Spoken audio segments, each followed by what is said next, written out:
اسی سے متعلق آپ کو خدمت میں کچھ باتیں عرض کرنا ہے۔ اس سورہ کو عام طور پر سورہ حمد کہا جاتا ہے، اس لیے کہ اس سورہ میں اللہ کی تعریف بیان کی گئی ہے، اور حمد ایک ایسا لفظ ہے کہ جو صرف اس وقت استعمال ہوتا ہے۔ اس کا ایک دوسرا نام بھی ہے سبع مثانی، سبع سات کو کہتے ہیں، مثانی اس چیز کو کہتے ہیں کہ جو کام دو مرتبہ کیا گیا ہو۔ سورہ حمد میں 7 آیتیں ہیں، اور قرآن کی 114 سوروں میں سے یہ واحد سورہ ہے جو 2 مرتبہ نازل ہوا ہے۔ یہ مکے میں بھی نازل ہوا ہے، یہ مدینے میں بھی نازل ہوا ہے، لہذا اسے سبع مثانی کہتے ہیں۔ ایسی 7 آیتیں کہ جو 2 مرتبہ نازل ہوئی۔ یہ سورہ مکی بھی ہے، یہ سورہ مدنی بھی ہے۔ ایک تیسرا نام اور ہے اس کا، اسے بھی ہم سب جانتے ہیں، اور وہ ہے سورہ فاتحہ۔ جب ہم لوگ کہتے ہیں فاتحہ، لوگ سورہ الحمد پڑھتے ہیں۔ کہیں کہا جاتا ہے مثلا کسی کا انتقال ہو جائے، کہا جائے فلاں کے گھر فلاں کا فاتحہ ہے، تو مراد یہ ہوتی ہے کہ لوگ اکٹھے ہوں گے، سورہ حمد کی تلاوت کریں۔ ہمارے ذہنوں میں لفظ فاتحہ سنتے ہی سورہ الحمد آ جاتا ہے، اور یہ بھی ہمارے ذہنوں میں آ جاتا ہے کہ اب کسی مرنے والے کو ایصال ثواب کیا جائے۔ عزیزان گرامی، ہمارے ذہنوں میں یہ بات بیٹھ گئی ہے کہ قرآن مجید کی تلاوت مردوں کے ایصال ثواب کے لیے کی جانی چاہیے، زندوں سے اس کا کوئی تعلق نہیں۔ جو کوئی مر جائے تو اس کے لیے سورہ الحمد پڑھیں، کوئی مرنے لگے تو سورہ یاسین پڑھیں، ایصال ثواب کی نوبت آ جائے، صبح ہونے لگے، 40واں ہونے لگے تو سورہ الحمد پڑھیں۔ گویا یہ قرآن مردوں کی کتاب ہے، زندوں سے اس کا کوئی تعلق نہیں۔ یہ ہمارے ذہن میں بات ہے، جبکہ حقیقت حال یہ ہے کہ یہ پہلے زندہ لوگوں کے لیے ہے، بعد میں مردہ لوگوں کے لیے۔ قرآن مجید کا سورہ ہے، سورہ بقرہ، الحمد کے بعد اور دوسرا سورہ، اس میں کیا ہے؟ ھدی للمتقین۔ یہ قرآن صاحبان تقویٰ کے لیے ہدایت۔ کون صاحبان تقویٰ؟ وہ جو مر گئے،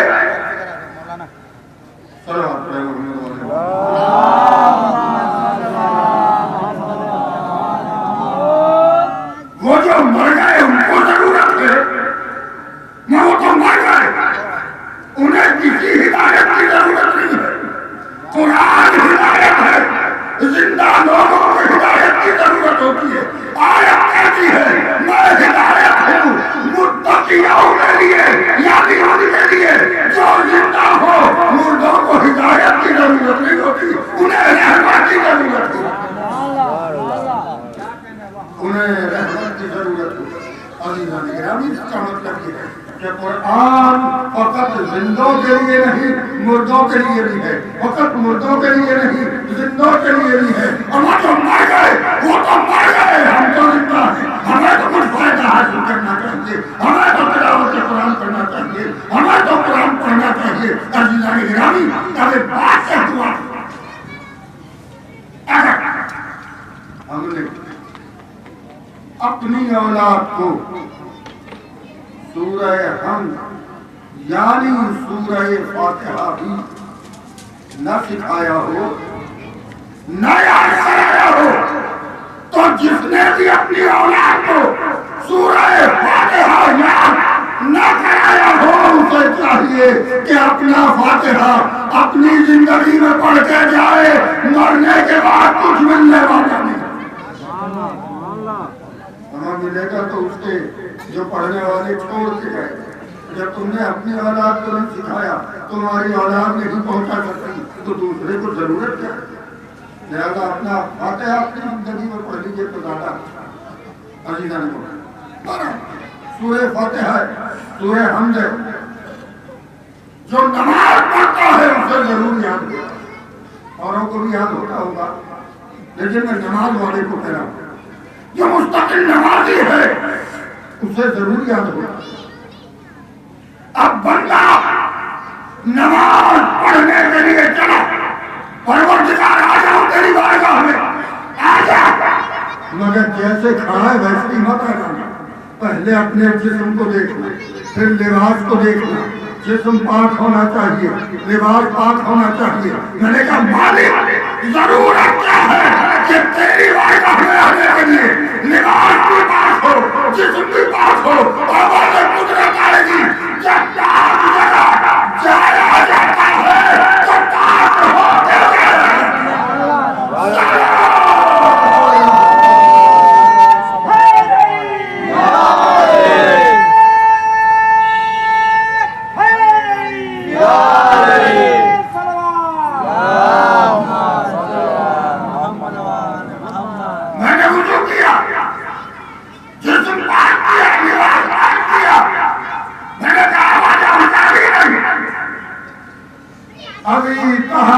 ظاہری ملی ہے، طہارت باطنی ملی ہے۔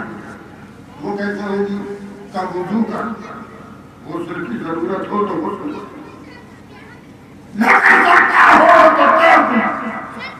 میں نے وضو کیا، میں بارگاہ پروردگار میں حاضر ہوں، میں نے کہا آ جاؤ، کہا ابھی نہیں، ابھی میری بزرگی کا اعلان ہے، جاؤ کہتا ہے اعلان بتا کے کرے اللہ اکبر۔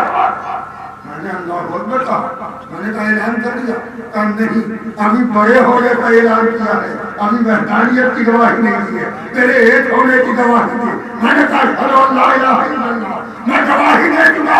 میں نے کہا آ جاؤ، کہا ابھی بھی نہیں، پہلے اس کی رسالت کی گواہی دے جس نے نماز پڑھنا سکھایا۔ اشہد ان محمد رسول اللہ۔ عزیزان کرام اذان مکمل ہوئی، جب اذان مکمل ہو گئی میں نے کہا آ جاؤں، کہا نہیں، ذرا دوبارہ سے امتحان ہے، پھر سے اعلان کر میری بزرگی کا، پھر سے اعلان کر میری وحدانیت کا۔ بس عزیزان کرام ایک منزل پہ لے جانا ہے آپ کو۔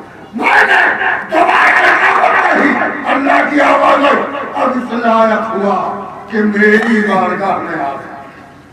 میں عزیزوں اس لیاقت کو پیدا کرے جو ضروری تھی، بارگاہ خدا میں حاضر ہوا۔ میں نے نماز کی نیت کی، 2 رکعت نماز صبح پڑھتا ہوں، واجب قربت رمضان، لیکن میں نے نیت کرنے سے پہلے بارگاہ پروردگار ہاتھ جوڑ کے اللہ کی سنبھالی، تیرا حکم ہے 2 ہی کی نیت کر رہا ہوں، لیکن ہمیشہ پڑھوں گا 2 رکعت، پہلے بھی پڑھیے 2 رکعت۔ آج مجھے اجازت دے، میں 2 رکعت کے بجائے صبح کی نماز 3 رکھوں گا۔ تیری 2 رکعت میں کوئی کمی نہیں ہوگی، اور 1 رکعت کا اضافہ ہو جائے گا، قیام بڑھے گا، سجدے بڑھیں گے، رکوع بڑھے گا، عبادت میں اضافہ ہوگا۔ مجھے اجازت دے، میں 2 رکعت کے بجائے 3 رکعت نماز پڑھوں، آواز قدرت آئے گی نہیں، عبادت ہماری ہے تو ہم ہی تو بتائیں گے کب کتنی پڑھنی ہے، ہم بتائیں گے۔ عزیزان گرامی میں نے اللہ کا مجھے اجازت دے، میں 1 رکعت کا اضافہ کر دوں، اللہ نے اجازت نہیں دی۔ عزیزوں کو مسلمانوں سے یہی کہنا چاہتا ہوں کہ اللہ نے تمہیں یہ اختیار نہیں دیا کہ 1 رکعت کا اضافہ بھی نماز میں کر سکو، تو امت کے لیے حاضروں کے انتخاب کا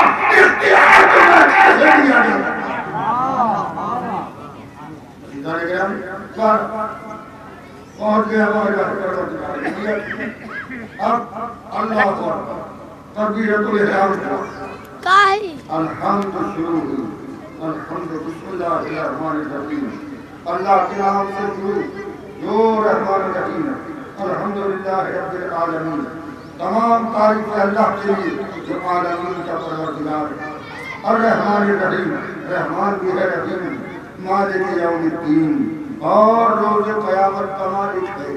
عزیزان گرامی جب بات یہاں تک پہنچ گئی، اب آواز قدرت آئی، اب تیرے اندر یہ صلاحیت پیدا ہوئی کہ تو ہم سے باتیں کر سکے، ہم سے گفتگو کر سکے۔ ایاک نعبد و ایاک نستعین، خدایا ہم تیری عبادت کرتے ہیں، ہم صرف تیری عبادت کرتے ہیں، ہم صرف تجھ سے مدد چاہتے ہیں۔ ابھی تک ادھر ادھر سے باتیں ہو رہی ہیں، اب براہ راست عبد ہے، معبود ہے، گفتگو ہو رہی ہے۔ ہم صرف تیری عبادت کرتے ہیں، ہم صرف تجھ سے مدد چاہتے ہیں۔ اس کے بعد جب اس بات کا اعلان کر دیا عبادت صرف تیرے لیے، مدد صرف تیری طرف سے، تو اب ایک دعا کی، اہدنا الصراط المستقیم، ہمیں صراط مستقیم پر۔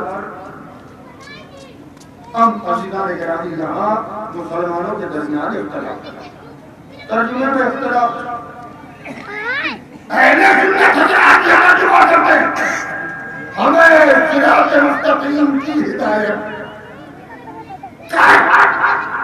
صراط مستقیم دکھا، سیدھا راستہ دکھا۔ شیعہ حضرات یہ ترجمہ کرتے ہیں ہمیں سیدھے راستے پر باقی رکھ، صراط مستقیم پہ باقی رکھ۔ اب مجھے یہ تبصرہ نہیں کرنا شیعوں کا ترجمہ درست ہے یا سنیوں کا ترجمہ درست ہے، مجھے تو ایک بات کہنی ہے کہ ترجمہ کسی کا بھی درست ہو، مگر دونوں ترجموں کا ایک نتیجہ نکلتا ہے۔ وہ جو کہتے ہیں ہمیں صراط مستقیم پر باقی رکھ، ان کا مطلب یہ ہے اب سے پہلے بھی صراط مستقیم پہ تھے، آج بھی صراط مستقیم پہ ہیں، آئندہ کے لیے دعا ہے کہ صراط مستقیم پہ باقی رکھ۔ یہ 50 برس کا آدمی صراط مستقیم، ہمیں سیدھے راستہ دکھا، سیدھے راستے کی ہدایت پر یہ کہہ رہا ہے۔ مجھے کل بھی بتانا تھا میں صراط مستقیم پہ آیا یا نہیں آیا، آج بھی نہیں معلوم، نماز پڑھ رہا ہوں میں صراط مستقیم پہ ہوں یا نہیں ہوں۔ دعا ہے صراط مستقیم دکھا، مجھے سیدھا راستہ دکھا۔ آپ کو ایک بات بتاؤں، جب شیعہ نماز پڑھتے ہیں، آپ جماعت سے پڑھتے ہیں نماز، جب پیشتاز صاحب الحمد ختم کرتے ہیں وَلَا پیچھے والے کیا کہتے ہیں بتائیے؟ الحمدللہ رب العالمین۔ یہ شیعوں کی نماز جماعت ہے۔ اہل سنت کی جب جماعت ہوتی ہے وہ جب الحمد کو ختم کرتے ہیں تو معلوم کیا کہتے ہیں؟ آمین۔ کیا کہتے ہیں؟ اب آمین کا مطلب کیا ہے اور الحمدللہ رب العالمین کیا ہے؟ آمین کا مطلب ہے ایسا ہی ہو، سیدھا راستہ دکھا، ایسا ہی ہو۔ شیعہ کہتے ہیں نہیں، صراط مستقیم پہ باقی رکھ، الحمدللہ رب العالمین، تیرے شکر ہے ہم صراط مستقیم پر ہیں۔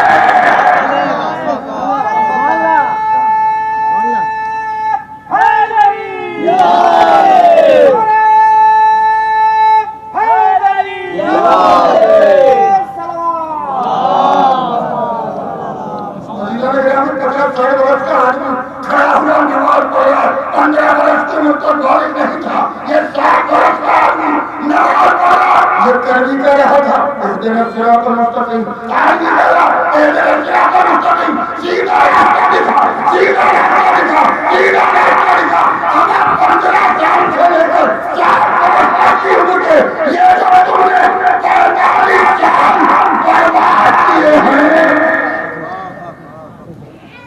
بربادی کو کیے، آپ کو یقین ہی نہیں ہے کہ ہم صراط مستقیم پہ ہیں، ہم سیدھے راستے پر ہیں، لہذا بربادی مانی جائے گی۔ اہدنا الصراط المستقیم، ہمیں صراط مستقیم پر باقی رکھ۔ اب عزیزان گرامی کا صراط مستقیم کیا؟ یہ سوال ہے، اس کا جواب ملنا چاہیے۔ تو آئیے قرآن ہی سے پوچھتے ہیں صراط مستقیم کیا؟ اسی آیت کے فوراً بعد قرآن مجید نے بتایا صراط مستقیم کیا؟ صراط الذین انعمت علیہم، صراط مستقیم ان لوگوں کا راستہ ہے جن پر تو نے اپنی نعمت نازل کی، غیر المغضوب علیہم ان کا راستہ نہیں ہے جن پر تیرا غضب نازل ہوا، ولا الضالین یہ گمراہوں کا راستہ نہیں ہے۔ عزیزان گرامی، المغضوب علیہم کو بعد میں ڈھونڈیے، الضالین بعد میں ڈھونڈیے، پہلے انہیں تلاش کیجیے کہ انعمت علیہم جن پر تو نے اپنی نعمت نازل کی، آئیے تلاش کریں۔ اللہ نے حکم دیا زنگ لگانے کے لیے نہیں، استعمال کرنے کے لیے، آئیے تلاش کریں دنیا میں جن پر تو نے اپنی نعمت نازل کی، ایسے لوگوں کو تلاش کریں کہ جن پر نعمت نازل ہوئی ہو۔ اچھا اب آپ بتائیے زمین نعمت ہے کہ نہیں؟ یہ آسمان نعمت ہے یا نہیں؟ یہ سورج نکلتا ہے نعمت ہے یا نہیں؟ یہ چاند نکلتا ہے نعمت ہے یا نہیں؟ یہ ستارے نکلتے ہیں نعمت ہے یا نہیں؟ یہ درخت ہے یہ نعمت ہے یا نہیں؟ یہ سبزہ ہے یہ نعمت ہے یا نہیں؟ یعنی جتنا آگے بڑھتے چلے جائیں گے نعمتیں دکھائی دیتی چلی جائیں گی۔ یہ تو دائیں بائیں ادھر ادھر آگے پیچھے دیکھیے اوپر نیچے دیکھیے وہ نعمتیں ہیں۔ اب ذرا اپنے اندر جھانکیے، یہ آگے نعمت ہے یا نہیں؟ بہت بڑی نعمت ہے۔ جن کے کام نہیں کرتے وہ بیچارے مشین لگانے لگتے ہیں تاکہ کچھ تو معلوم ہو سکے۔ یہ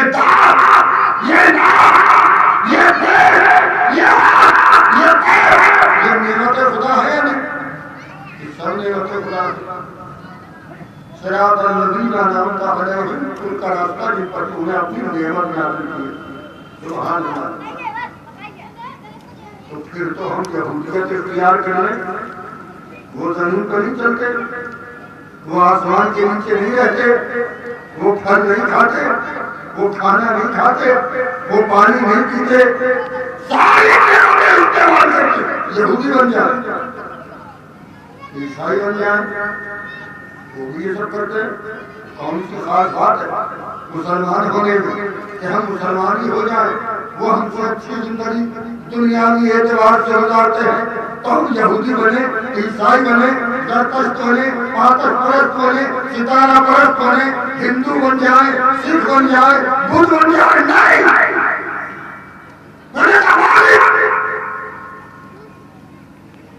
سمجھ میں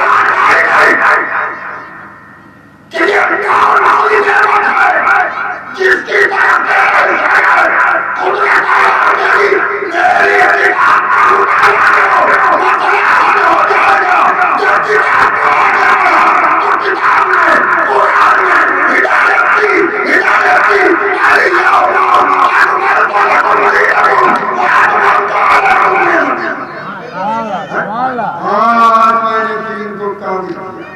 آج میں نے نعمت کو تمام کیا۔ تو یہ کون سی نعمت ہے؟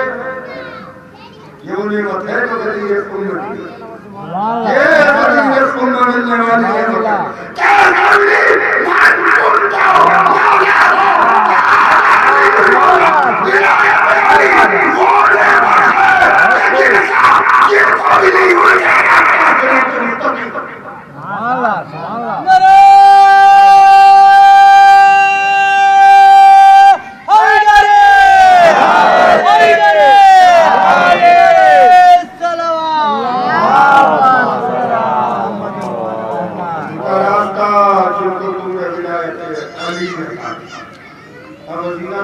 ولایت علی آئی تو تھی سب کے لیے مگر سارے دنوں نے قبول نہیں کیا، اس لیے کہ قبول کرنے کے لیے دل ہی نہیں، نہ جانے کتنی چیزیں بات ہونی چاہیے۔ آپ بارش برستی ہے، اللہ میاں جب بارش برساتا ہے تو کیا کوئی تفریح کرتا ہے؟ نہیں۔ اگر یہاں بارش ہو رہی ہے تو اس مکان پر بھی ہوگی، اس پہ بھی ہوگی، یہاں بھی ہوگی، یہاں بھی ہوگی۔ وہاں بھی ہوگی، ہر جگہ ہوگی، ہوگی نہ ہوگی،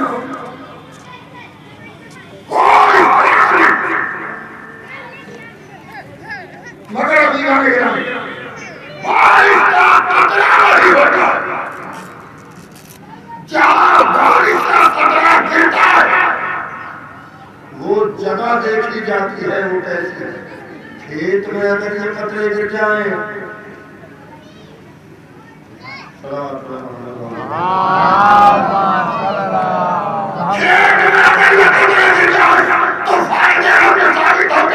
پتھروں پہ گر جائے تو بیکار ہوتے ہیں، زمین پہ گر جائے تو پھر خوش ہو جاتے ہیں، اپنا وجود کھو بیٹھتے ہیں۔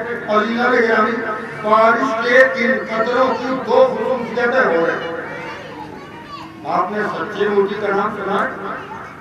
یہ کہاں سے آتا ہے؟ زہر بھی آپ جانتے ہیں، یہ کہاں سے آتا ہے؟ عزیزان گرامی، یہ سچا موتی بھی، یہ زہر بھی، دونوں بارش کے قطروں سے بنتے ہیں۔ ٹھیک ہے، سمندر کے اندر رہنے والی تھی، اپنا منہ کھول دیا ہے، بارش کا قطرہ گرتا ہے، منہ کو بند کر لیتی ہے، اس کے اندر اسے کڑیاں ڈال دیے، سچا موتی بن جاتا ہے۔ وہی بارش کا قطرہ سانپ کے منہ میں چلا جائے تو زہر بن جاتا ہے۔ سبحان اللہ، وہی بارش کا قطرہ وہاں گیا، سچا موتی بنا، وہاں گیا، زہر بنا۔ ولایت علی ہر سینے میں داخل نہیں ہوتی، لیکن اترتی ہے۔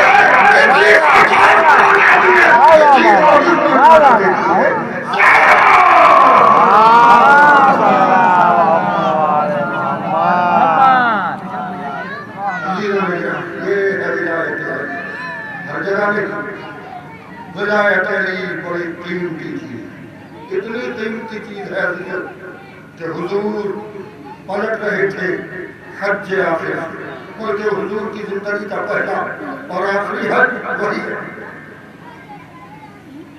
حضور پلٹ رہے، جناب جبرائیل نے آ کے کہا یا ایھا الرسول بلغ، اللہ کا پیغام پہنچایا، اے رسول پہنچائیے، ما انزل الیک من ربک، اس پیغام کو جو آپ کے اوپر نازل کیا جاتا ہے۔ کتاب کہتی ہے جامع الاخبار جبرائیل واپس چلے گئے، تھوڑی دیر کے بعد پھر آئے، کیوں آئے دوبارہ؟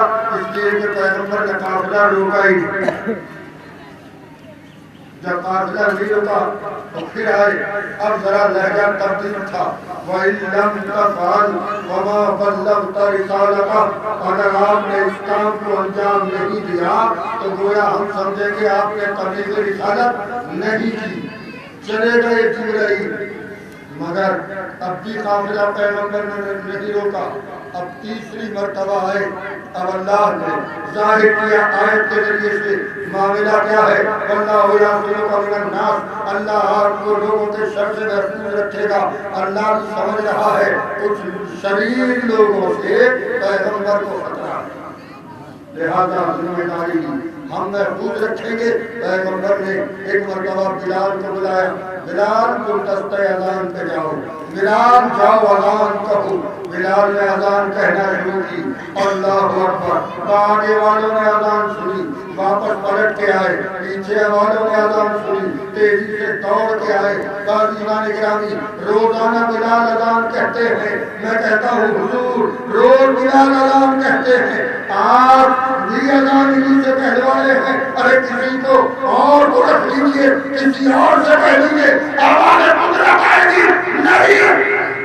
جو روز اذان کہتا ہے آج بھی وہی اذان کہے گا، تاکہ دنیا جان لے جو مؤذن نماز کی اذان کا ہوتا ہے وہی مؤذن اعلان مؤذن نہیں بن سکے۔ عزیزان گرامی،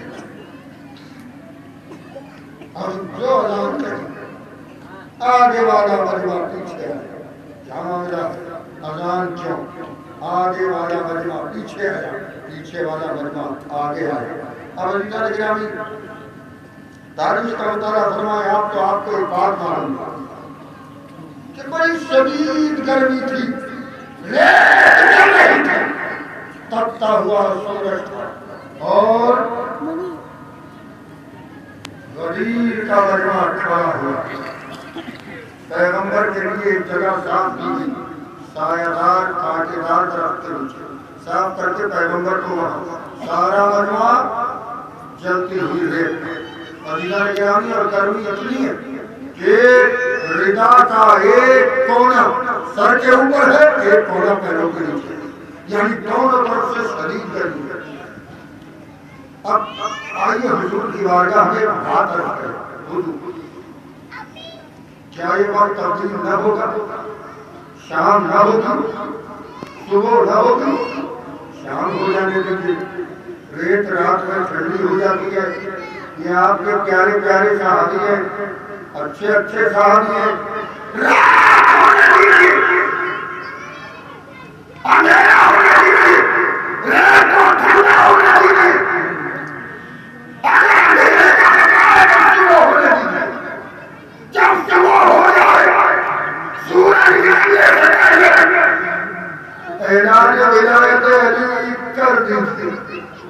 کیا ضروری ہے ان بیچاروں کو اس تپتی ہوئی ریت پر روکا جائے، اس جلتے ہوئے سورج کے نیچے روکا جائے؟ میرا پیغمبر جواب دے رہا، اگر میں ایسا کر دوں تو نظارے حدیث میں نکل آئیں گے جو یہ کہیں گے ہماری پلک جب پڑ رہی تھی ہم نے اعلان سنائی نہیں۔ لہذا ایسے عالم میں اعلان کروں گا جب پیر جلے تو غدیر یاد آ جائے، جب گرمی لگے تو غدیر یاد بس چلی جانے ہوگا۔ آئیے ایک واقعہ اور یہ بات اور کرتے ہیں آپ کے سنت، پھر ہمارے ملک کی طرف سے کرتے ہیں۔ قرآن مجید میں ایک آیت ہے وَقِفُوهُمْ إِنَّهُمْ مَسْئُولُونَ، جو اس کا منظر اور پس منظر ہے وہ یہ کہ ایک بندہ خدا توجہ رکھیے، ایک بندہ خدا بلکہ ان کو ایک بندہ خدا، بہت سارے بندگان خدا،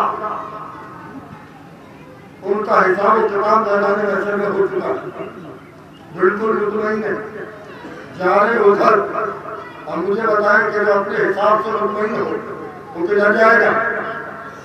وہ جنت کی طرف تو جائے گا، وہ جا رہے جنت کی طرف۔ قدرت نے اپنے فرشتوں سے کہا کہ روح مینہ روح، کیوں؟ انہم مسئولون، ابھی ان سے سوال کیا جائے گا۔ پروردگار آپ سے سوچیے، سوال کہاں کا ہونا ہے؟ قبر میں، محشر میں، یہ تو انہیں یہ محشر میں تو تبھی آئے ہیں جب قبر سے نکل آئے، یعنی قبر کا حساب ہو چکا، محشر کا حساب ہو چکا، جا رہے ہیں۔ قدرت نے کہا وَقِفُوهُمْ، ان کو روکو، کیوں روکو؟ انہم مسئولون، ان سے سوال کیا جائے گا۔ مولا جب اس روایت کو بیان فرما رہے تھے، یہ تفسیر بیان کر رہے تھے تو سننے والے نے سوال کیا، مولا کون سا سوال باقی ہے؟ یہ کس سوال کی طرف اشارہ ہے؟ میرے امام نے فرمایا انہم مسئولون عن ولایت علی بن ابی طالب علیہ السلام، ان سے ولایت علی کا سوال کیا جائے۔ میں نے ہاتھ جوڑ لیے بارگاہ قدرت پروردگار، اور میں آپ سے بھی پوچھوں، آپ بتائیں ولایت علی کا تعلق کہاں سے؟ انسان کی زندگی میں، مسلمان کی زندگی میں دو ہی باتیں ہیں، یا عقیدہ ہے یا عمل ہے۔ عقیدے کا حساب کہاں ہوگا؟ قبر میں۔ تیرا پروردگار کون ہے، تیرا رسول کون ہے، تیرا نبی کون ہے، تیرا دین کیا ہے، تیرا فرقہ کیا ہے، تیرا امام کون ہے، تیری کتاب کیا ہے؟ کہاں سوال ہوگا؟ قبر میں۔ جب قیامت میں جائیں گے کیا ہوگا؟ لاؤ نامہ اعمال، یہ ہے ترازو، یہ رکھ دی گئی، ایک طرف نیک اعمال، ایک طرف برے اعمال۔ عقائد کا حساب قبر میں ہوگا، اعمال کا حساب یہاں ہوگا۔ آپ بتائیے ولایت علی کا تعلق کاہے سے؟ عقیدے سے یا عمل سے؟ یہ ولایت علی کوئی عمل ہے کہ اسے یوں کر کے اور یوں کر کے انجام دیا جائے، اوپر کھڑے ہو کے اور نیچے بیٹھ کے اور پھر جھک کے یوں انجام دیا جائے؟ ولایت بھی ایسی کوئی چیز تو نہیں۔ عمل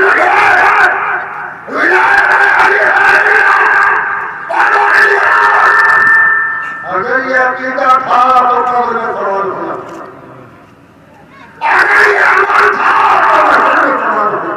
سبحان اللہ تو نے کہیں سوال نہ کیا، جب سب مطمئن ہو گئے یہ لوگ تو موجودہ میرے نبی نے جو تبلیغ رسالت کی تھی ذرا اس کی ترتیب پر نظر ڈال۔ سبحان اللہ سبحان اللہ۔ عقائد کی تبلیغ کی، تبلیغ تمام ہوئی، اعمال کی تبلیغ کی، جب اعمال کی تبلیغ ہوئی تو پیغمبر نے وزیر اعظم میں منبر پر بیٹھ کے علی کی ولایت کا اعلان کر دیا۔ میں نے پوچھا، میں نے سب پہنچا دیا، سب پہنچا دیا، سب پہنچا فرمایا من کنت والا ہو۔ پیغمبر نے اس کا اعلان کیا، پہلے ہماری بعد میں امان، بعد میں ولایت، تاجہ سن لو، تمام عقیدے رکھو، تمام اعمال کرو، ولایت ابھی رکھو، کوئی عمل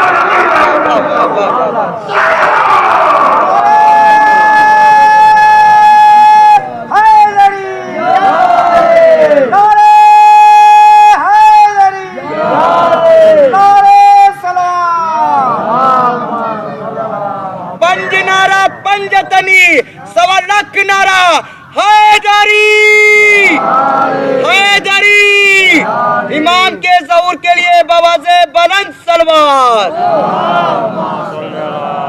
سبحان اللہ سبحان اللہ۔ جس ترتیب سے میں نے تبلیغ کرائی ہے اسی ترتیب سے حساب کی دوں۔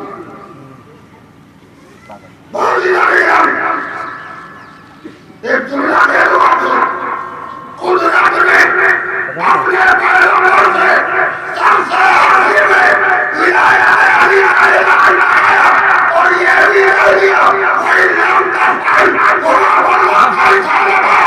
اگر یہ اعلان نہ کیا تو کچھ بھی نہ کیا، مسلمانوں اگر ولایت علی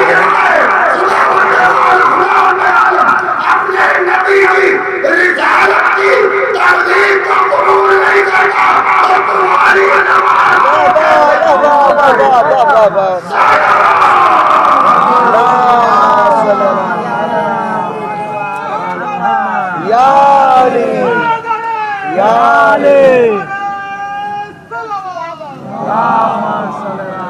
پھولو پھولو پتھر پتھر حیدر، پھولو پھولو پتھر پتھر، کون بنا داماد پیغمبر، کون بنا داماد پیغمبر، کس نے چیرا کلے ازدر، نعرے حیدری حیدری، نعرے سلوات۔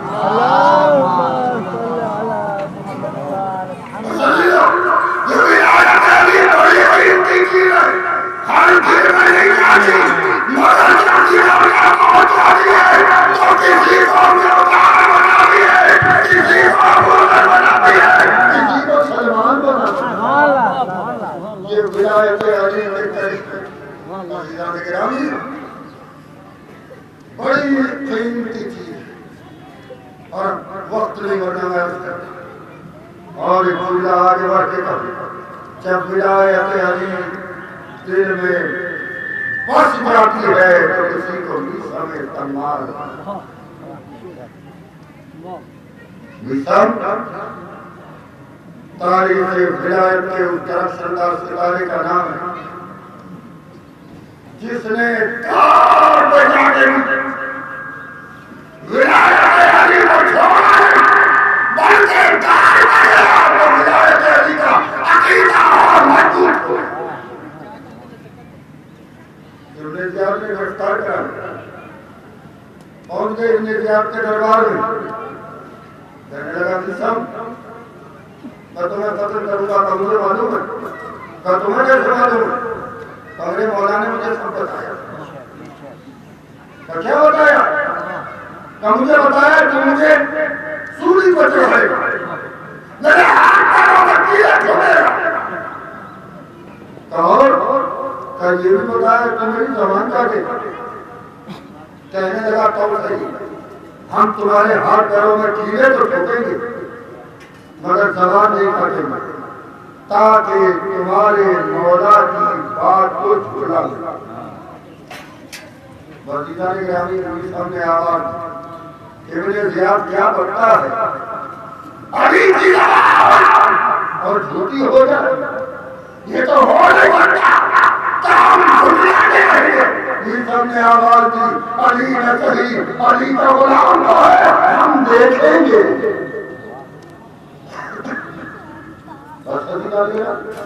گرفتار ہو گئے، لے جائے گئے، ہاتھ پیروں میں کیڑے ٹھوکی گئی اور جلاد چلا گیا۔ اس نے زبان نہیں کاٹی، وہ جب چلا گیا امی سب نے ایک آواز بلند کی، اہل کوفہ آؤ، میں وہ حدیث بیان کرتا ہوں جو علی نے مجھ سے بیان کی تھی۔ عزیزان گرامی، اگر ہمیں کہہ دوں کہ علی میسم کی دکان پر جا کے بیٹھتے، شاید دنیا سوچے علی جیسا امام میسم کی دکان پر جا کے کیوں بیٹھتا ہے، کبھی راز نہ کھلتا۔ اگر میسم نے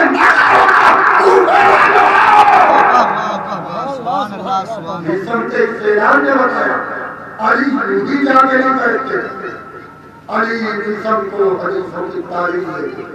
عزیزو میسم نے اعلان کیا، اہل کوفہ آؤ، میں وہ حدیث سے بیان کروں جو مجھ سے علی نے بیان کی ہے۔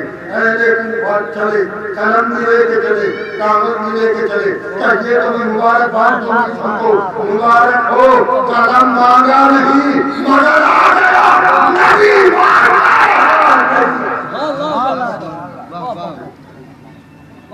ہم میسم کی زبان میں چلنا رکھوں، حدیث بیان ہونا شروع، لوگوں کے قلم چلنے لگے۔ بہت دیر نہ گزری کہ کسی نے جا کے ابن زیاد سے کہا اگر میسم کی زبان یوں ہی چلتی رہی تو انقلاب آ جائے گا، حکومت کا تختہ پلٹ جائے گا، کیا کروں؟ کیا میسم کی زبان کا بلاؤ جلال چلا جاؤ میسم کی زبان کاٹ، جلاد میں کسی طرح میسم کے چہرے کے سامنے چہرہ پہنچائے۔ میسم نے آہٹ محسوس کی تو آنکھیں کھلی، کون ہے؟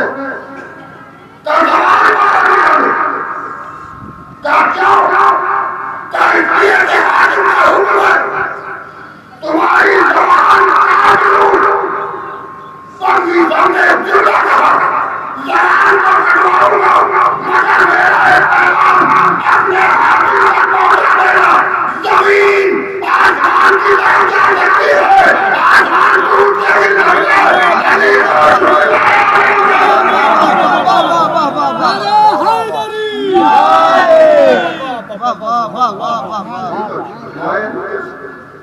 میسم کی زبان کٹی۔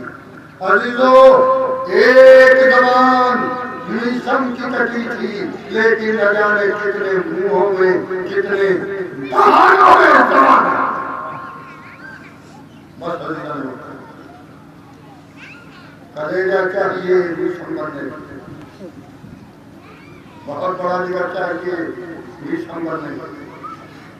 علی نے بتایا میسم یہ طرف ہے جس پر تمہیں پھانسی کی جائے گی، بتا دیا علی نے۔ میسم کا روز کام ہے پانی لے جاتے ہیں اس کی جڑ میں، کوئی ہے نا وہ کام؟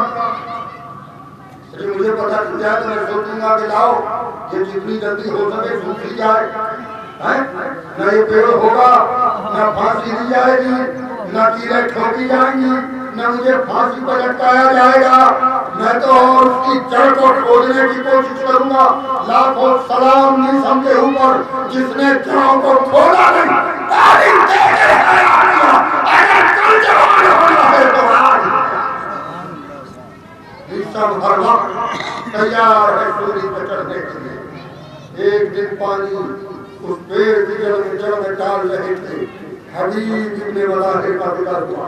حبیب نے دیکھا آواز سلام ہو اس آدمی پر جس کو اسی پیڑ پہ پھانسی دی۔ یہ سب نے آواز دی سلام ہو اس شخص پر جس کی داڑھی اس کے خون سے ملا۔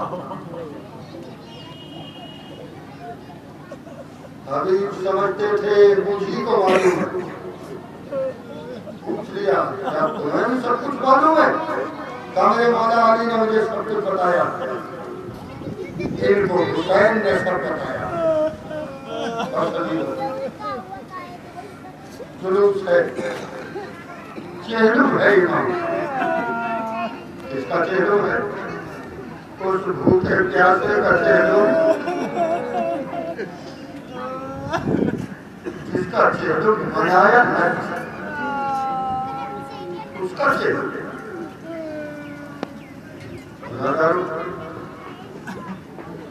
جب کسی کا انتقال ہوتا ہے، اور ایک بات اور آپ سے عرض کریں، چہلم بس امام کا ہے، امام کے تو خیر میں سب کا 40واں ہوتا ہے۔ اگر امام کا چہلم نہ ہو تو کسی کے 40ویں کا کوئی تصور نہیں ہوتا۔ امام کربلا میں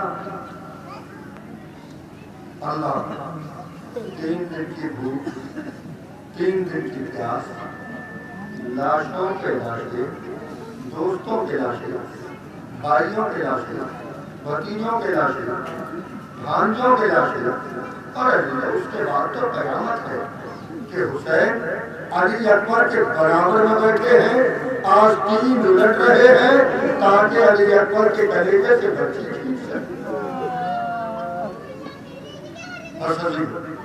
اور اس کے بعد ہاتھوں پر 6 مہینے کا بچہ، گلے میں تیر لگا، حسین نے تیر کو پکڑ کے کھینچا، چندو کو گلے کے نیچے لگایا، خون کو اپنے ہاتھوں میں لیا، اپنے چہرے پہ بن لیا، اسی طرح نانا کی بارگاہ میں جانا۔ بس عزیزو بہت جلد منزل تک پہنچنا، علی اصغر شہید ہے۔ حسین لاش کے علی اصغر لے کے چلے خیمے کے طرف۔ علی تو ہر لاش لے گئے حسین، لاشیں تو ساری حسین نے اٹھائی ہیں، کسی اور نے تو کوئی لاش نہیں اٹھائی۔ جناب رونو محمد کے سلسلے میں روایت ہے ایک لاش عباس نے اٹھائی ہے حسین نے، مگر بقیہ ساری لاشیں حسین نے۔ عزیزوں کسی لاش کے ساتھ اٹھانے کے بعد وہ عمل حسین نے نہیں کیا جو لاشیں علی اکبر کو لے جاتے ہوئے کی۔ آپ کو معلوم ہے کیا کیا؟ آپ بھی وہ کام ہر سال روزہ شروع کرتے کیا؟ جب حسین لاش لے جانے لگے تو زبان پر اترے تھے انا للہ و انا الیہ راجعون، رسم میں بجائے پتہ نہیں آیا۔ آہستہ نہیں کہہ رہے تھے، بآواز بلند کہہ رہے تھے۔ میں ہاتھ جوڑ کے پوچھوں آقا، آپ نے کسی لاش کو لے جاتے وقت یہ جملے بلند آواز سے نہیں کہتے، علی اصغر کی لاش کو لے جاتے ہوئے کیوں کہہ رہے ہیں؟ عجب نہیں حسین کی آواز آئے، میں رباب سے پانی پلانے کا وعدہ کر کے آیا، مگر بچے کو پانی نہیں ملا، تیر ملا۔ ارے میں کیسے کہوں گا رباب تیرا بچہ شہید ہو گیا، اس لیے میں آواز بلند انا للہ پڑھ رہا ہوں تاکہ رباب کے کانوں میں آواز چلی جائے، رباب سمجھ جائے تیرا بچہ زندہ نہیں آیا، مجھے نہ بتا دو۔ جزاکم اللہ خیر۔ آمین۔ علی اصغر شہید ہوئے۔ اس کے بعد وہ مرحلہ آیا جب کربلا میں سیاہ آندھیاں تھیں، جب آسمان سے خون برستا، جب زمین کو زلزلہ آیا، جب برات کا پانی محلوں اٹھتا، سمجھ گئے کون سا وقت ہے وہ وقت ہے جب زینب فریاد کرتی تھی میرے ساتھ میرا بھیا دبا ہو رہا اور تم دیکھ رہا ہے تجھے غیرت نہیں آتی، تمہارے ساتھ تو غیرت نہیں آئی۔ حسین جیسے بھائی کو غیرت آئی، سجدے سے سر اٹھا کے کہتا ہے ابھی تیرا بھیا زندہ ہے، اب یہ خیمے میں واپس چلی گئی، زینب واپس چلی گئی، اور اب وہ مرحلہ آنے والا ہے جب شمر نے تلوار نکالی، تلوار نکال کے حسین کے خشک گلے کے اوپر رکھی، ایک ماں کی آواز آ رہی ہے، اے دشت کربلا میرا بچہ ہے بے گناہ، اے عرض نینوا میرا بچہ ہے بے گناہ، اے نہر القما میرا بچہ ہے بے گناہ، اے تہر بے وفا میرا بچہ ہے بے گناہ، ارے پالا ہے چکی بیچ کے میں نے حسین کو، اے خدا تجھ سے مجبوری حسین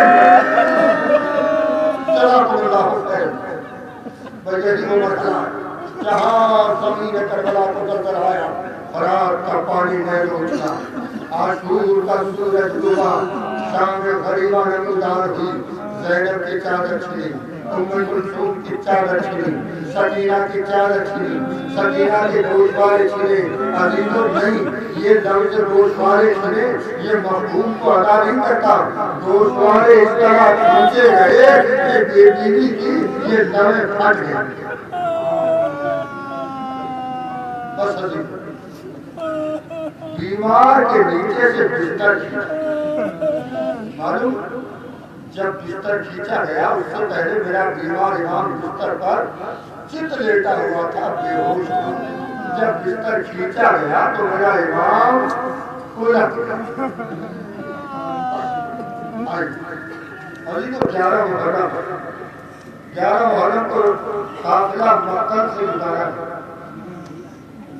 مقتل میں بیویوں نے اپنے اپنے ورثاء کی لاشوں کو دیا، مجھے آنا ہے چہلم کا کرنا، کچھ طویل مسائل پڑھنا مجھے اچھا نہیں لگتا، نہ جانے کیوں میں کم مسائل پڑھتا ہوں تو میرا بھی نہیں، میں اس لیے کچھ زیادہ مسائل پڑھتا ہوں۔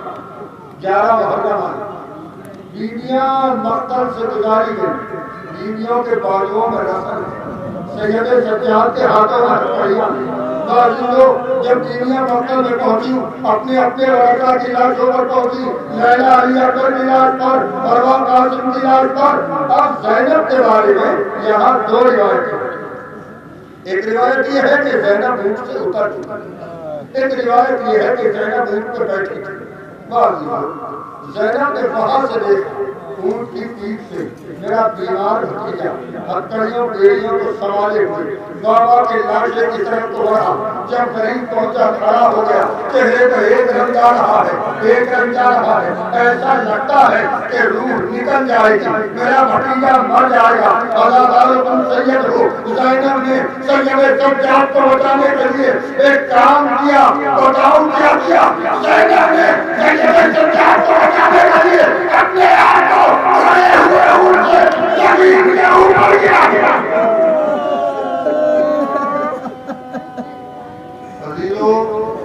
کیسے بتاؤں زینب کیسے؟ میرے پاس لفظ نہیں ہے میں بیان کر سکوں زینب کیسے گئی۔ ایک جملہ کہا آپ سمجھ جائیں گے کیسے گئی۔ زینب کے بازو بندھے تھے، عباس کے بازو کٹے تھے، زینب اس طرح زمین پہ گری جیسے عباس گھوڑے سے زمین پہ گری۔ زینب زمین پہ آئی، چہرہ زمین پہ لگا، خون سے لال ہوا۔ سید سجاد بابا کا غم بھول گئے، ایک مرتبہ دوڑے ہوئے گئے، پھوٹی اماں یہ آپ نے کیا کیا؟ ارے کیا آپ مر جانا چاہتی ہیں؟ آواز دی بیٹا، مجھے لگتا ہے تمہاری روح جسم سے نکل جائے گی۔ ارے تم نہ رہے، اگر مدینے کون لے کے جائے گا؟ دیوار پڑا گیا، پھوٹی اماں کیسے نہ مر جائے؟ وہ جلال بیٹا جس کے بابا ایک افن پڑا ہو تب نہ ہوا۔ خدا کی قسم یہ یہ زینب کا کلیجہ سجدے سجاد کو سمجھا صبر انشاءاللہ یاد لے جا میرے لال صبر کرو وقت آئے گا روزے بنیں گے ظاہری آیا کریں گے زینب کی وفات مکمل ہو گئی روزہ بھی بنا ہوا ہے ظاہرین بھی جاتے بیوی ہم آپ اس زبان کو سلام کرتے ہیں جس زبان سے یہ قبلے ادا ہوئے تھے کہ یا روزہ بنے گا یا ظاہرین زیارت کریں گے بیوی ہم میں سے جس کو زیارت نصیب نہ ہوئی ہو بس آپ بارگاہ خدا میں دعا کریں کہ سب کو زیارت نصیب ہو جائے بس اللہ کرو اب یہ کھڑوا یہاں سے چل دیا کہاں پہنچا کوفے میں شام میں قید خانے میں بس عزیزو میں آ رہا ہوں اپنی منزل کی طرف قافلہ قید خانے میں ہے اللہ اکبر کیسا قید خانہ جس پر چھت نہیں ہے دھوپ دن کی دھوپ بھی پڑتی ہے رات کی روز بھی پڑتی ہے اس میں یہ قافلہ رہ رہا ہے ایک دن وہ آیا جب یزید نے رات کو شام میں دیکھا کہ پیغمبر آئے ہیں عجب عالم ہے گریبان چاند ہے چہرے پر خاک ہے بال پریشان ہے آج ہاتھ میں شیشہ ہے جس پر روح تازہ جھوٹ مارا ایک جملہ پیغمبر نے پوچھا کہا یزید مالی ولی حسین میرے حسین سے تیرا کیا دیا عزیز و خواب سے چوکا کئی مرتبہ یہ خواب سے ایک کونے میں جا کے رونے ان کی آنکھ میں یزید کیا بات ہے میں جب بھی سوتا ہوں پیغمبر کو سامنے دیکھتا ہوں پیغمبر آئے ایک ہی سوال کرتے یزید میرے حسین نے تیرا کیا بگاڑا اب ہند نے کہا یزید جو ہونا تھا وہ تو ہو چکا مگر مجھے اتنا بتا ان یتیموں کی کیا پتا ان بیواؤں کی کیا پتا جو انہیں قید میں ڈال رکھا ہے یزید نے کہا صبح ہونے دو میں سب کو رہا کر دوں گا میں آزادانہ صبح ہوئی ایک مرتبہ آدمی گیا پیغام لے کے گیا سید سجاد تمہیں یزید نے بلایا ہے سید سجاد پھوٹی کے پاس پہنچے کیونکہ اماں مجھے یزید نے بلایا ہے ارے وہ زینب جو کربلا سے لے کے یہاں تک دیکھ رہی ہے میرا بھتیجا برابر تعزیہ لے کھا رہا ہے طرفتے کہتی ہے نہیں میں تجھے تنہا بچا دے دوں گی نہ جانے یزید کیا ظلم کرے گا آواز بھی پھٹی یزید میرا کچھ نہیں بگاڑ سکتا ایک مرتبہ چلے یزید کے دربار میں پہنچے تو آزادارو یزید نے ان کے تعلیم کی سید سجاد کو برابر میں اٹھایا میں نے تم کو رہا دیا چاہے یہاں رہو چاہے مدینے چلے جاؤ لاکھوں سلام حضرت زینب پر امام رحمت نے آواز دی میں پہلے خودی سے مشورہ کروں آزادارو حقیہ کے نہیں بیڑیا ہے میرا امام تنا قید خانے کا جب قید خانے کے دروازے پر پہنچائے تو دیکھا پھوٹی دروازے پر کھڑی پھوٹی دروازے پر کھڑی اب جو ہتھکڑیاں نظر نہ آئیں تو پوچھا میرے لال ہتھکڑیاں کیا ہیں میرے لال بیڑیاں کیا ہیں پھوٹی اماں ہم رہا کر دیے یزید نے کہا چاہے یہاں رہو چاہے مدینے چلے جاؤ آزادارو ایک مرتبہ بڑی بے کسی سے کہا میرے لال رہائی کی باتیں بعد میں ہوگی ابھی تو بہن اپنے بڑھیا کر ہوگی نہیں یزید سے کہو ایک مکان خالی کر بس عزیز بہت تیزی سے منزلوں کو طے کر رہا ہوں یزید سے کہہ دو ایک مکان خالی کرا دے لیجیے پیغام گیا مکان خالی ہوا علی کی لاڈلی چلی سب کو لے کے چلی اس مکان میں پہنچی شام میں یہ خبر پہنچی آج علی کی بیٹی فاطمہ کی جائی نبی کی نواسی حسین کی بہن اپنے بھیا کا ماتم کرے گی شام کی عورتوں نے سیاہ لباس پہن کے رخصت دینے کے لیے چلی عزیزو جب یہ عورتیں جا رہی تھی تو درمیان سے ایک عورت کی ایک آواز آئی بیویو ارے جا رہی ہو مگر کوئی نہیں اپنے چھوٹے بچے کو لے کے لگانا لگاتی ہو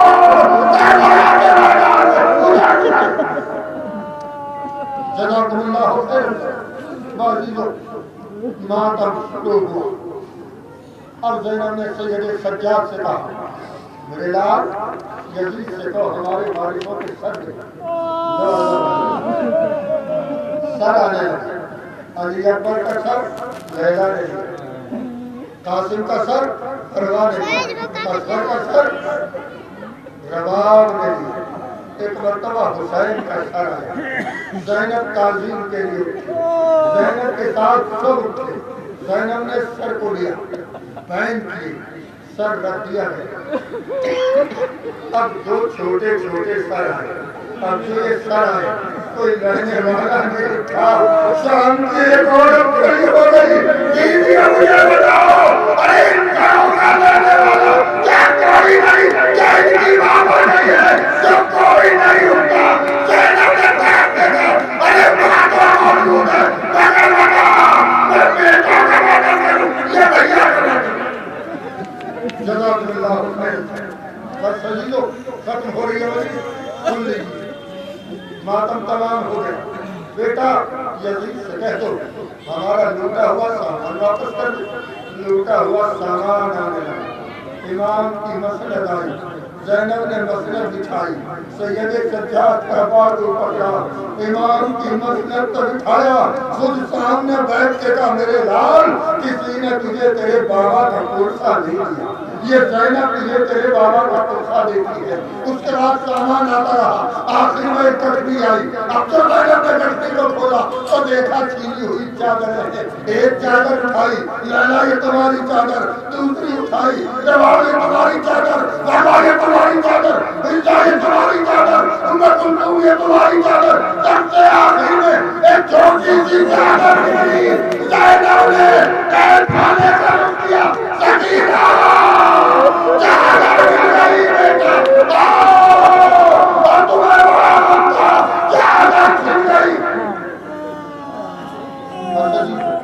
ختم کر رہا ہوں لیجیے، ماتم ہو چکا، سامان مل چکا، اب زینب نے باہر دیکھا ہماریاں لگی ہوئی ہیں مگر سبز پردے لگے ہیں، زینب نے سید سجاد سے کہا یزید سے کہو سبز پردے ہٹوا دے، سیاہ پردے لگا دے تاکہ جب زینب مدینے پہنچے تو بتانا نہ پڑے کہ زینب حسین کو لے کے لے آئی۔ اہل مدینہ خود سمجھ جائے کہ زینب حسین کو لے کے نہیں آئی، حسین کو کھو کے آئی ہے۔ سب پردے لگے، زینب ہماریوں میں بیٹھی، باوجود زینب ہماریوں میں بیٹھ چکی، سب بیٹھ گئے۔ اب یہ کاروان چل دیا، کہاں جا رہا ہے؟ کربلا کی طرف۔ اور عزیزوں کربلا میں حسین کا سب سے پہلا قائد جابر بن عبداللہ انصاری آیا تھا۔ فرات پر غسل کیا ہے، غسل کر کے لباس تبدیل کیا ہے اور مولا کی قبر پہ جا کے اپنے کو قبر پہ گرا کے فریاد کر رہا ہے، مولا مجھے معلوم نہ تھا آپ کو شہید کر دیا گیا، ورنہ میں اپنی جان آپ کے اوپر قربان کرتا۔ میں آتا آپ کی خدمت میں بازی تو بین ہو رہے تھے کہ قبر سے آواز آئی، جابر ذرا قبر سے ہٹو، اب ایک مظلوم ہے اپنے بھیا سے ملنے آ رہی ہے۔ نہیں زینب ہٹے، جابر ہٹے، ایک طرف سرے راہ جاتے بیٹھ گئے، اب دیکھ رہے ہیں دوسرے کی طرف، گرد نمودار گرد کا دامن چاک ہوا، دیکھا ایک چھوٹا سا کارواں آیا، کچھ مہینے پردے پڑے ہوئے ہیں، آگے آگے کمزور سا بیمار سا جوان ہے، آگے مجھے تو پہچانا یہ تو سید سجاد ہے، ارے آگے بڑھ کے گلے میں باہر ڈالنا چاہیے، آواز آئی جابر ذرا آہستہ، یہ گلا نکلی ہے، یہ گلا بس عزیزو ختم ہو رہی ہے مجلس، ایک آدھ روایت اور پڑھنا اور اس کے بعد میں اس کو تمام کر دوں۔ عزیزو آ گئی زینب، 3 دن تک ماتم کیا زینب نے کر دیا، اور ایک روایت کے اعتبار سے 7 دن جب ماتم ہو چکا تو اب زینب نے مدینے جانے کی تیاری، ساری بیویوں کو انگاریوں میں سوار کرایا، محملوں میں سوار کرایا، اس کے بعد محملوں کا جائزہ لیا، ہر بیوی اپنی محمل رکھتی مگر رواب کی محمل خالی، رواب اپنی ہماری مدد، زینب نے غور کیا، پہچانا رواب کہاں ہوگی، سمجھ میں آیا، بھیا کی قبر پر پہنچی تو دیکھا رواب سر جھکائے حسین کی قبر کے پاس بیٹھی ہوئی ہے، آگے جا کے کہا بھابی کیا آپ مدینے نہ چلیے گا؟ رواب نے عجب جواب دیا، بیوی آپ کے بچے شہید ہو گئے، مگر آپ کے شوہر آپ کا وارث مدینے میں ہے، آپ مدینے جائیے۔ میں مدینے جا کے کیا کرتی؟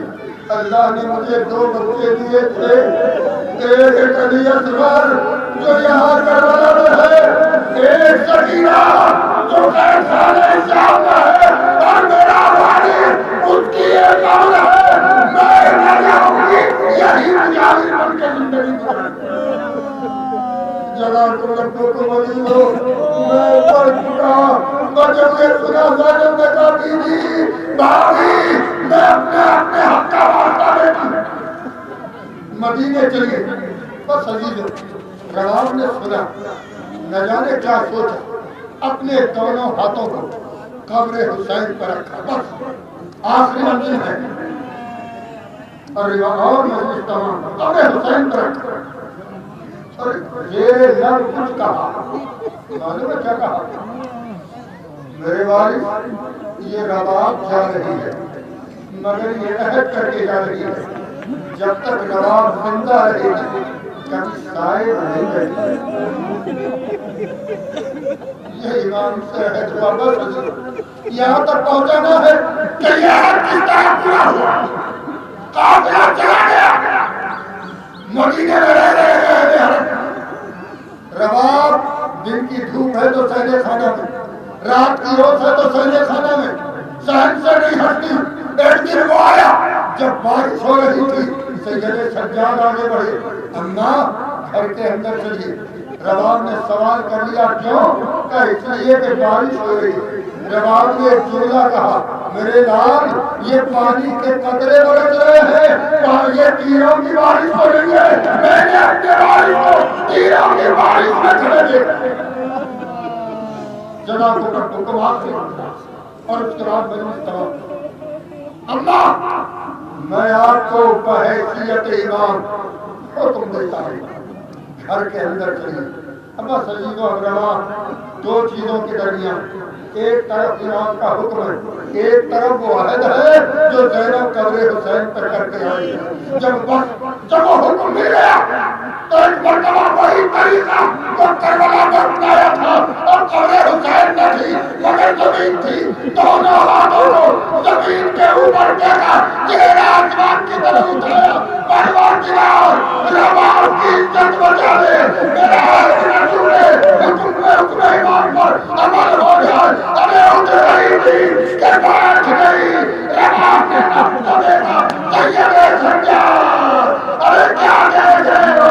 اب رباب اس دنیا میں نہیں، اے بیٹا رباب کا ہے پورا۔ جب رباب کو غسل دیا جانے لگا تو علی کو بعد جا کے ان پڑھتے اس موقع پر بس یہی کہا، رباب کی مٹھی بند۔ جب وہ مٹھی کھولی گئی تو اس مٹھی سے علی اصغر کے جلے ہوئے چہرے کی